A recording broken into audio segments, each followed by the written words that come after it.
I think it's pretty safe to say that the future of the Star Wars franchise seems to be quite expansive, not just with their books, novels, comics, and video games, but also let's not forget about their new live-action Star Wars TV series to arrive on Disney+, and of course the new Star Wars trilogy of films to arrive in theaters in the near future by Disney, Lucasfilm, Bob Iger, Bob Chapek, you name it.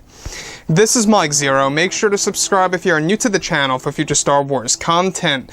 Now, the thing about everything related to Disney and Lucasfilm, and especially Bob Chapek, the new Disney CEO that is still being shown the ropes on how to become a proper CEO by Bob Iger until 2021 next year, which is when he will actually be fully let loose and controlling everything on his own.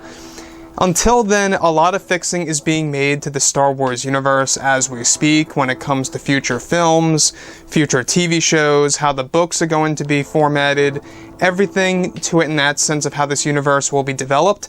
They really want to make it just as successful as the old expanded universe that we got back in the 1990s and the early 2000s. You know, there's something special about the old EU. When you look back at Star Wars Legends, as they call it, is that it had a lot of great stories in there. Now, did it go a little overboard or even way overboard at times? Absolutely. But for the most part, Star Wars Legends is really in my heart, and I'm sure it's in a lot of fans' hearts out there around the world when it comes to the Star Wars fandom. And that's exactly what Disney is doing. They are essentially going to be bringing back Star Wars Legends on numerous levels here for, of course, their new expanded universe that's going to have a fresh start this year, starting off with The Mandalorian Season 2. Now that both, of course, Disney and Lucasfilm are finished with the Skywalker saga, they are now moving on to their new Star Wars trilogy of films, as well as the new Star Wars universe in general. However, it's explained that behind the scenes, many changes are being made to the Star Wars franchise by creators like Dave Filoni and Jon Favreau. However, it's noted that creator George Lucas is regulating the Star Wars brand as we speak moving forward. It's described that just recently George Lucas canceled yet another big project that was initiated by Kathleen Kennedy, and that was going to be Kennedy's version of Star Wars Underworld. Kennedy previously took George's idea of his own Star Wars TV show back in the late 2000s and was going to create her own spin on all of it. However, George Lucas recently canceled this project of Kathleen Kennedy essentially copying his own Star Wars TV show, and that he will be resurrecting the show into his version of Star Wars Underworld to arrive on Disney Plus in the near future that will take place on the world of Coruscant for the most part.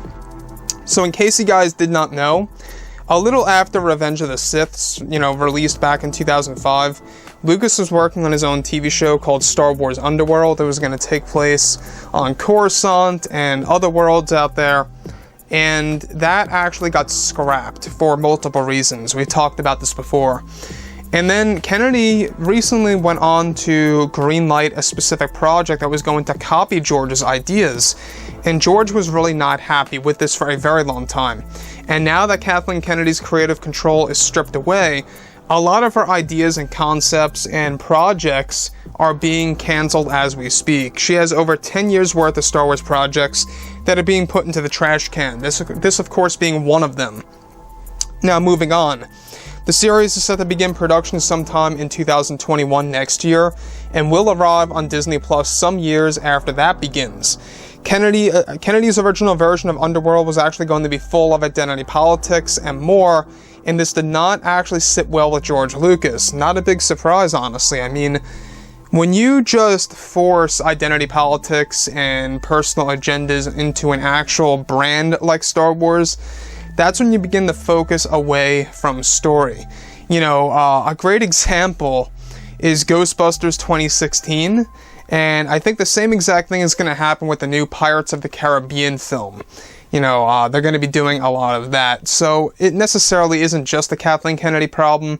It seems to be on some level, a Disney issue that they won't let go of for some of their franchises, but Star Wars is actually described to be an exception. They want to let go of that because they know they can't afford any more failures on this front with Star Wars. They can afford it with the MCU because the Marvel Cinematic Universe has been so successful for such a long time, since 2008. Now, the thing about Kathleen Kennedy, I just find it very offensive, as a fan, and I can only imagine what George Lucas felt like, where she was taking his entire idea of Star Wars Underworld and essentially turning it upside down. and throwing it on Disney Plus is what she wanted to do. You know, she wanted to actually take George's idea, literally practically beat for beat, and just kind of changing the overall meaning of it, and just throwing in all of her agendas, and that really does not sit well with me, and I'm sure it did not sit well, you know, with a lot of other people out there involved. So, you know, like I've said before in the past, she's very incompetent. This is nothing new. You know, it's very much a good thing that she no longer has creative control, except for 2 projects, and that's it. And yeah, I think that this really spells a better future for Star Wars, without a doubt. Anyways, guys, drop a comment below. Let me know anything about all of this in the comments. And if you guys did enjoy the content for today, do make sure to drop a thumbs up on this video to support the channel. I thank you all so very much for the kind support, and I'll catch you guys next time.